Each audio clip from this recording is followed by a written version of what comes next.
set method because this is not a core constituency for the BJP, but the one that the BJP is very happy to have on board if they can. So for instance, recently, meaning over the last 5 years, I've noticed some people from RSS and BJP trying to enter into community-based organization spaces, trying to insert themselves into meetings, also sometimes requesting prominently visible trans or Koti activists in a particular region to, visit their offices, to be active in campaigns. So they have made these, efforts, but these are also regionally or locally uneven. They have not done that in the same way in every area. It's extremely area specific. That's one thing to keep in mind.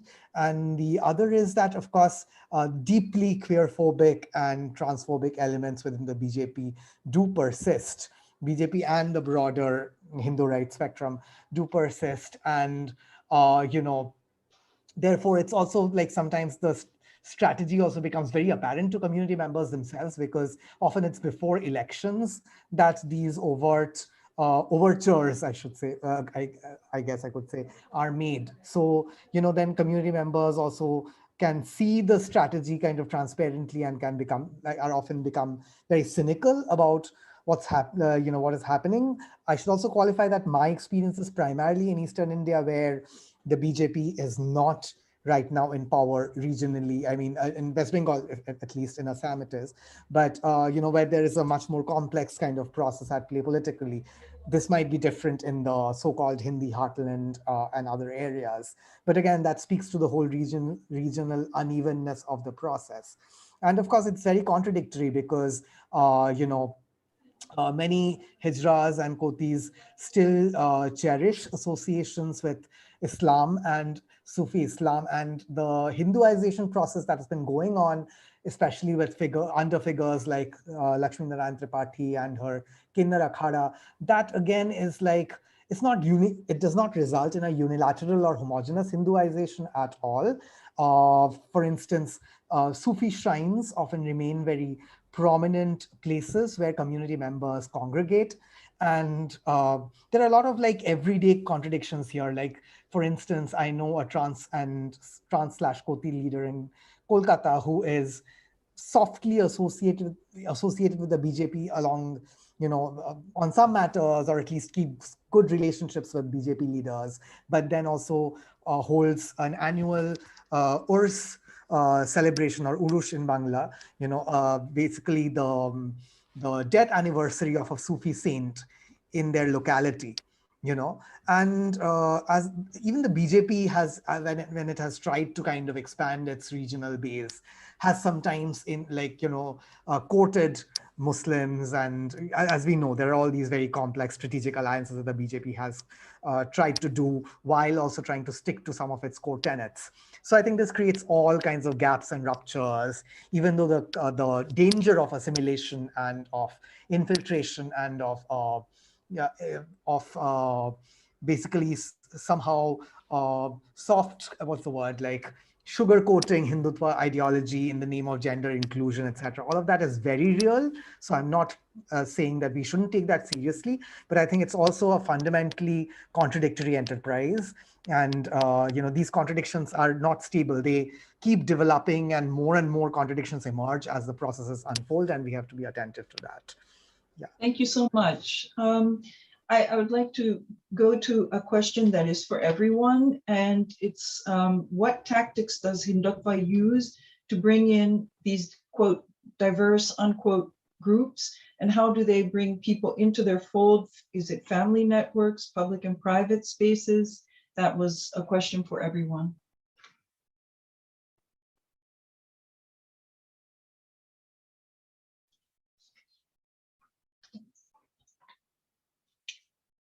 Does anyone want to answer it, or shall we move to another question?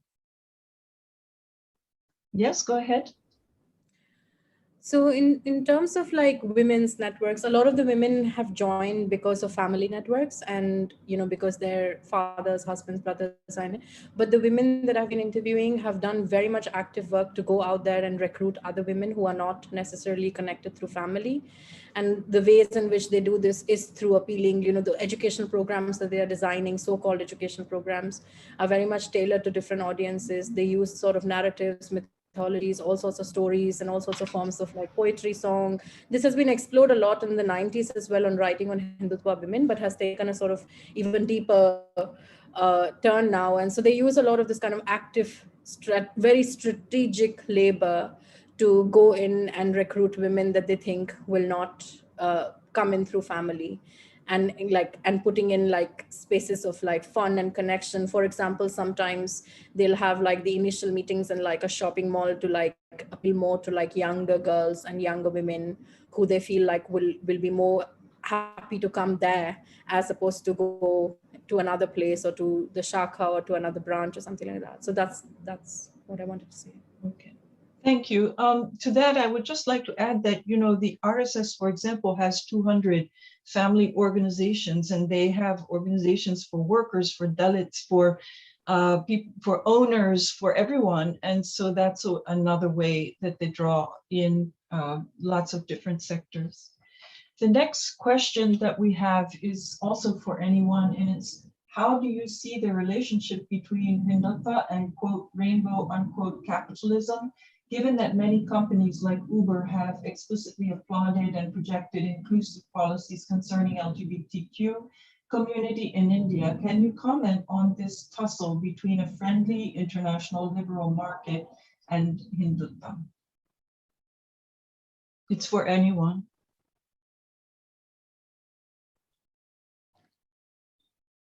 Can you repeat the question, please? Yes, I will. It's the relationship between Hindutva and rainbow capitalism. And the example was about companies like Uber that have explicitly applauded and projected inclusive policies concerning LGBTQ community in India. And so the question is about commenting on what is happening between this so-called friendly international liberal market and Hindutva. Capitalism is the main thing. Thank you. Any questions? Anyone? That actually was not much the topic of our panel. So if you like, if anyone has any comments, we could have them, but otherwise we'd go to the next one. I can make a quick comment. I don't want to take up too much time because I've already spoken once, but very quickly, I think this is part of the larger and very complex issue of how Hindutva relates to and allies with or with neoliberalism, or what is called neoliberal capitalism, and a lot of people have remarked that there has been this sort of extremely powerful nexus between these two phenomena. But I think it's also important to remember that, again, it's a very ruptured consolidation. And for example, people like Ashwini Tambe and others have pointed out that Hindutva is not comfortable with all aspects of neoliberal capitalism. For example, certain forms of individual freedom, etc. Right? So yeah, rainbow capitalism, I guess, as far as it concerns, say, elite upper caste, gay men or even trans and some hijra people, that would be fine. But, if it goes much beyond that, I really doubt how far it would be, welcomed by by Hindutva groups or spectrum, given that, everyday moral policing is also a very much part of Hindutva tactics. Like we can only think of the Romeo squads, whatever they were called, the policing of couples and of love relationships that we've seen very explicitly in places like UP, where the Hindu right has been in power, but also like even during the West Bengal, before the West Bengal assembly elections, we started hearing like in my locality comments like, oh, if these people come in power, women will have a much tougher time going into parks with their lovers and things like that. And people felt that, and sometimes it was in a celebratory way, oh, serves them right. Sometimes it was in a tone of anxiety, especially when voiced by women themselves, like what would happen, whether they would face overt harassment more, etc. So, that doesn't accord very well with the version of neoliberal capitalism that you find, say, in Western Europe or the US. So there's a very deeply fraught relationship, and I think that will also apply to rainbow capitalism. Of course, strategically, it would ally with rainbow capitalism as long as it serves its purposes or some of the main tenets of Hindutva. But the moment that it tends to destabilize that, I think these alliances become more qualified and contingent. Okay, thank you. We have a question also for P. Sivakami, and it is, do we need to imagine a feminism beyond or outside of the structure of a family? Is a rejection of the family vital to building an anti-caste feminism? Repeat again, please. Do we need to imagine a feminism beyond or outside of the structure of family? Is a rejection of the family vital to building an anti-caste feminism? Not really, actually, because the family as a structure, the position of women is always secondary. And even in developed countries, like even the Scandinavian countries where the 50% of women go to parliament, the sharing of work at the domestic level is still a problem. I remember the movement called Papa Come Home. So the children are calling out their father to come home because they stay away, from home and the responsibilities of home. So it is a structure, basically, it produces and reproduces casteism and also whatever oppressive structure it reproduces. Therefore, we need to question how do we reorient family, because the family is not a unit which is been there ever since history, because it's changed its forms historically, and the present form also will change after some time. So what we need to do is to examine from the feminist point of view and also caste point of view. So what we are doing is that now. So I can't say that I don't need a family, but the explanation of a family may change later. Thank you. Okay, we have a question for Lina, which is, how is Hindutva's use of nationalism to justify rape and sexual violence different from earlier regimes, including the Congress? After all, during the state's anti-insurgency operations in Punjab in the 1980s and 1990s, the Indian security forces committed rapes of Sikh women, and senior police army officers were defended by the state in the name of nationalism.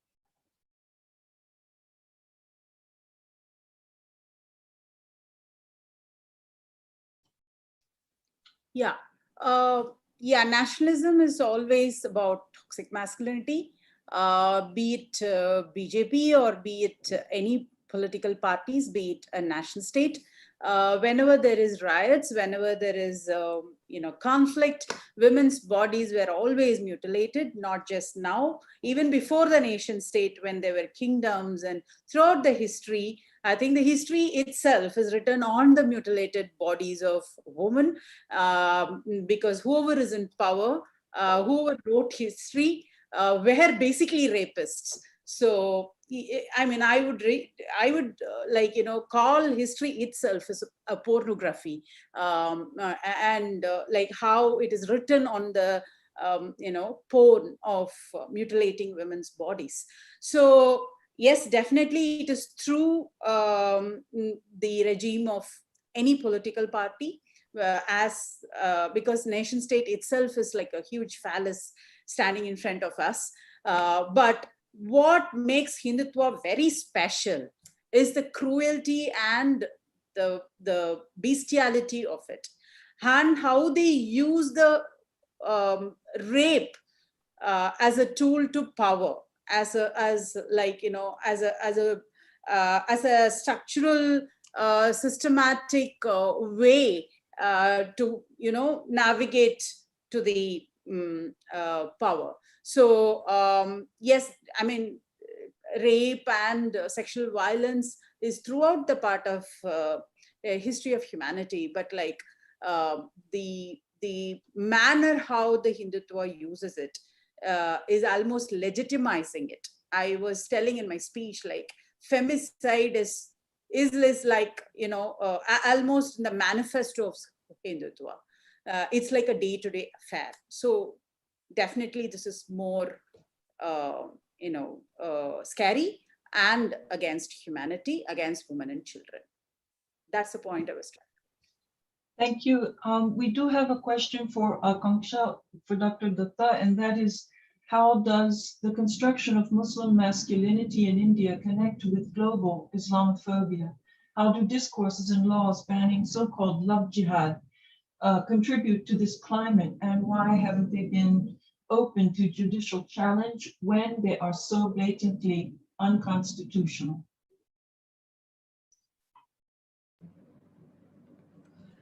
I can address the first part of the question in terms of the discourses of Muslim male sexuality and Muslim men in general are deeply connected to sort of global understandings of the same right now, in terms of particularly sort of the war on terror constructions of Muslim maleness and Muslim sexuality that are of course rooted also in colonial constructions of Muslim maleness and Muslim sexuality. But also here again, I think we need to think about caste as well, because one of the things that gets erased in these discussions is also that caste also operates in Islam, and caste also operates in the construction of Muslimness in the eyes of Hindutva. And when we ignore that, we tend to sort of universalize a Muslim victimhood or even a Muslim male victimhood that needs to sort of be rethought. So that's one thing to say. And again, like what from the research that I did, I noticed that while these sort of global and colonial discourses of Muslim male sexuality have been circulating and are appropriated, there are also localized versions. So there's a lot of appropriation of these discourses that becomes quite localized in particular ways, depending on which part of India that you're on as well, or depending on what the reasons for perpetuating these narratives are. I could go into an example, but I can't really think of anything on top of my head right now. But like there are numerous ways in which that global narrative against Muslim male sexuality becomes very adaptable to particular situations that might be emerging.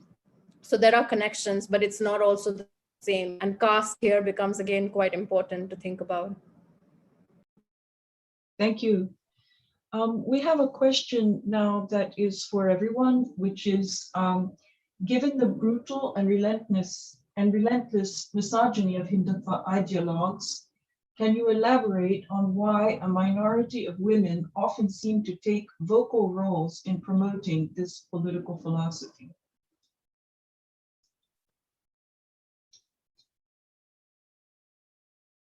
Anyone can answer this one, if you wish.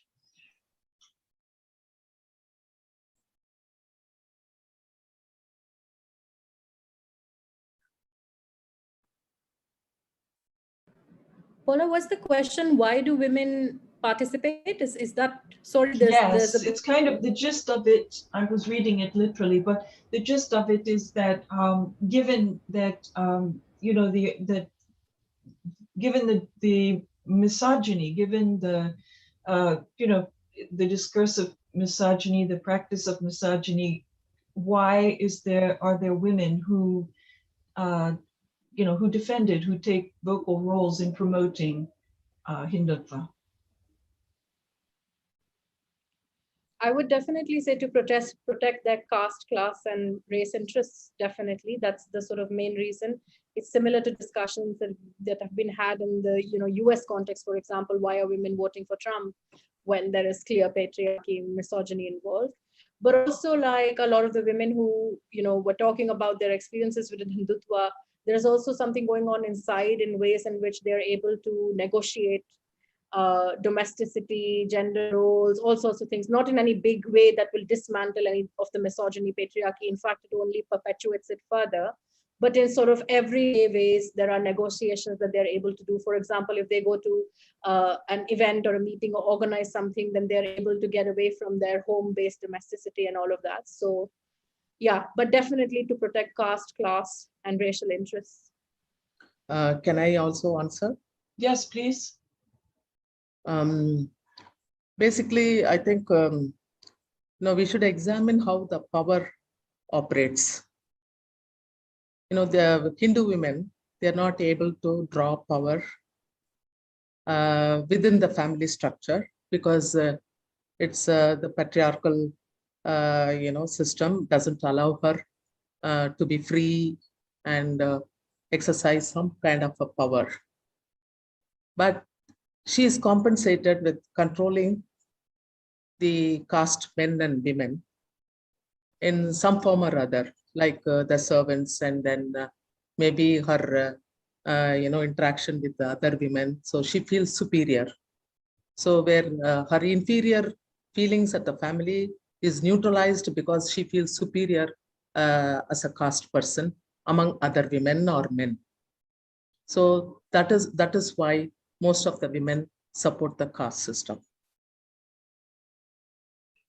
So I would like to actually add something there, which is that in a study that I did of the artists, the women have a very different discourse from the men's, and that it is actually contradictory to the men's discourse on the question of gender.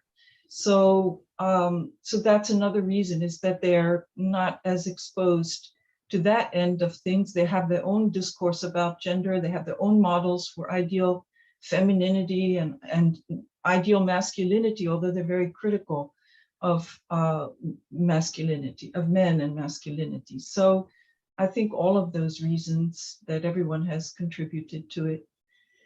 We have another question, which is for P. Sivakami, which is, how is Hindutva playing out within contemporary politics of Tamil Nadu? Pardon? How is Hindutva playing out in Tamil Nadu at this time? The recent elections, 4 members have been elected from BJP to the assembly. But as I said earlier in my paper, though the non-Dalit or non-Brahmin ruling states, we don't as Dalits, we don't expect much from them. And recently, Vanati, one of the member of Legislative Assembly, she raised a question in the assembly saying that why can't the government pass a law to protect the Panchami land and retrieve the land given by the British to the Dalits back to them. So the question was to me that, do you find any motive behind Vanati's question? So I answered, I only suspect the silence from the other side, because somebody is raising a question that why the land has not been retrieved and given back to the Dalits. And why should I attach motive to her question? But why are you silent? The majority, why are you silent? 30 years we have been fighting for the retrieval of Panchami land. For past 10 years, they are replying in the assembly that they are collecting information from the district authorities. So the non-Dalit are more, because another example I can say is, we have been asking what is due to us. The 20% budget, which the central government already assured, that will flow from the state budget directly to the Dalits. Ever since it was introduced, 1989, after the five-year plans had failed, and the government decided that some money should go directly to the Dalits. Therefore, proportionate to the population, the budget should be allocated. So present day, 3.3 lakh crores budget, the Dalit share is 65,000 crores. Against 65,000 crores, Only 14,000 crores have been allotted, that also to different departments, not directly to reaching the Dalits. So how do we interpret, the attitude of the, Hindutva parties and the non-Brahmin, non-Dalit parties? We don't find any difference as far as Dalits are concerned. Thank you. I think we might be out of time. But we do have a very interesting last question. I don't know if we're able to have it. So we have, the question is, if friendship, care, community, and even alternative sexualities are implicated in the rise and consolidation of Hindutva, is there any space for desire and pleasure in its dismantling? I think you should simplify again.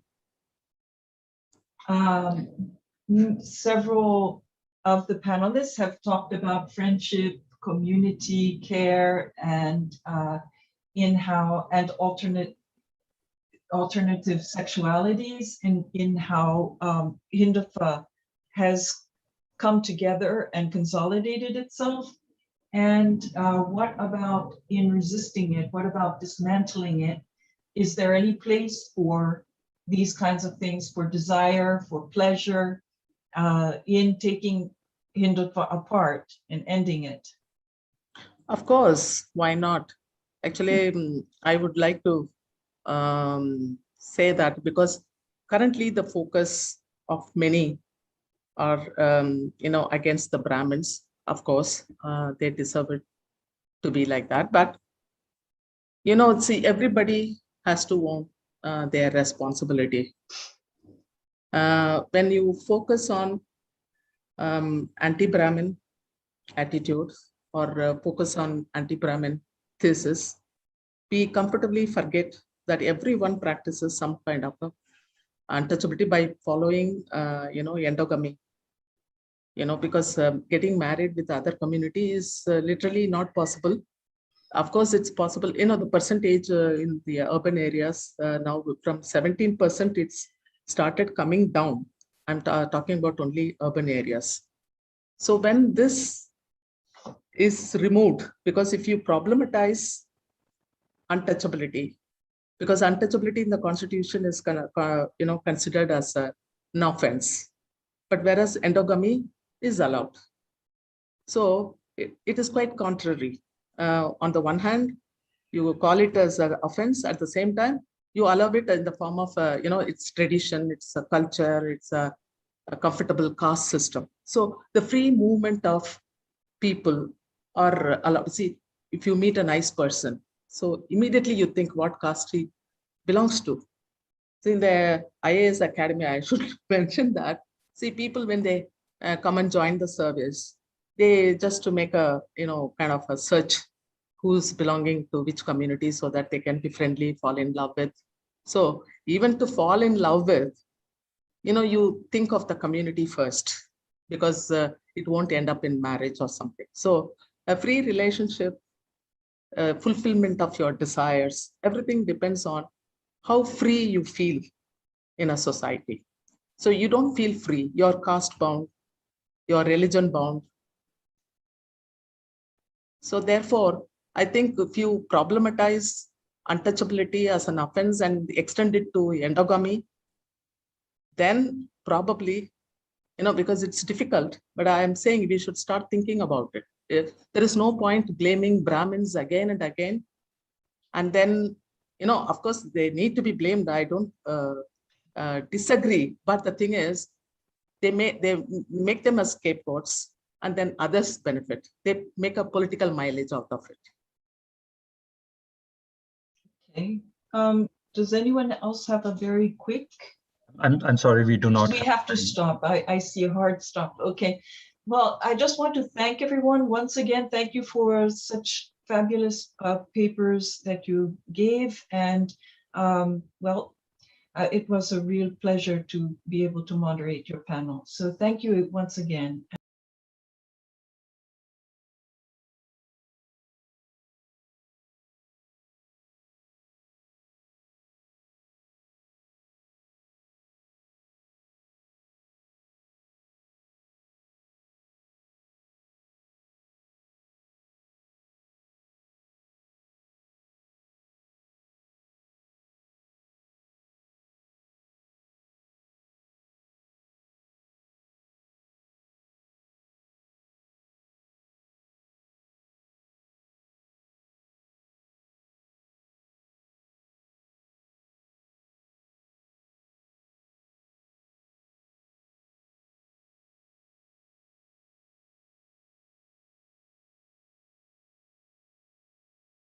Hello, this is Francesca Recchia, and I would like to welcome you to a new conversation that is part of the collaboration between the Polish Project and Cage UK.